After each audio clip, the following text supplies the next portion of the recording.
right. Yes, you are tuned into Rise and Shine, and yes, it is the 10th of May, and we are bringing you the Vesak edition of Rise and Shine, indeed, as we're celebrating the Vesak, wishing all our Sri Lankan Buddhists out there who are watching Rise and Shine today a blessed Vesak indeed. So, to have the special discussion on today's celebrations of Vesak, we do have Mr. Vipula Wanigasekera, former senior diplomat and Director General of Tourism Authority, and currently the senior lecturer at NSBM Green University, today with us in the studios. Good morning to you. Good morning.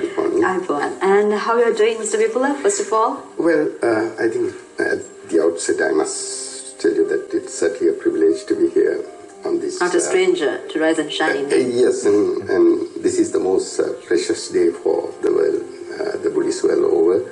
So to have this opportunity to share my thoughts with your audience is considered a great opportunity.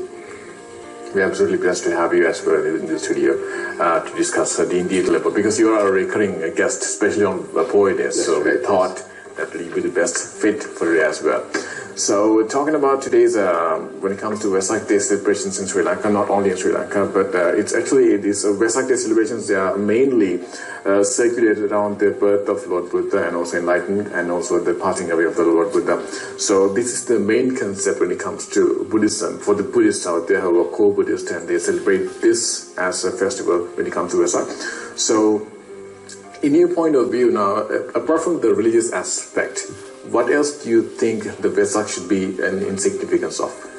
Yes, as you know that that the Buddhists call Lord Buddha as man par excellence, and that's another identification, and it's because of what he left behind, the philosophy for people to come out of suffering.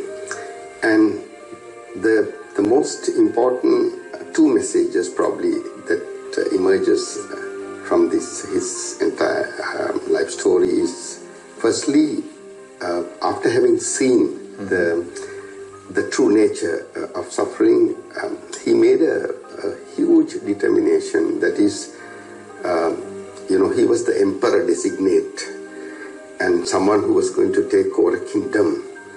And just imagine, even in today's context, anyone who is say, no, I don't want it, it's probably something impossible. So he said, no, I don't want it, and I have a bigger mission. And the second thing is the wealth. The scripture says that he was to inherit, so many palaces, Ramya, Suramya, Subha, all that, and he was not interested. And the greatest, the most difficult thing that he did was, and he had to leave the family and the newborn baby. And of course, this is debated in so many ways, but the fact remains that this determination originated from the thought that I must find a way out for the mankind, for the people in the world.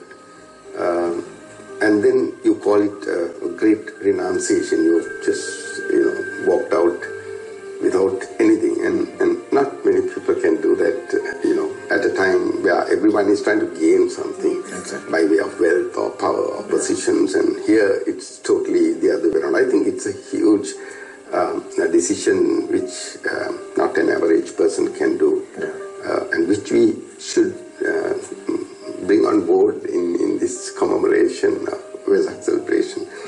The other one is having been enlightened, having seen the way out, and also having realized that it is a very subtle and a deep message, and it's not possible for people to grasp this, in the human model, because we are used to thinking in a particular pattern, and he knew it's not going to be an easy task, and yet he went in search of people who would like to know this and who would grasp this. And when I say he went in search of people, means not necessarily the one who are educated or the ones who have. It's not just sometimes some of the discourses you can see that he was even talking to people who are laborers working by the road, and the cleaners and the janitors, and and the people who came to him in sheer desperation for something, his doors was open.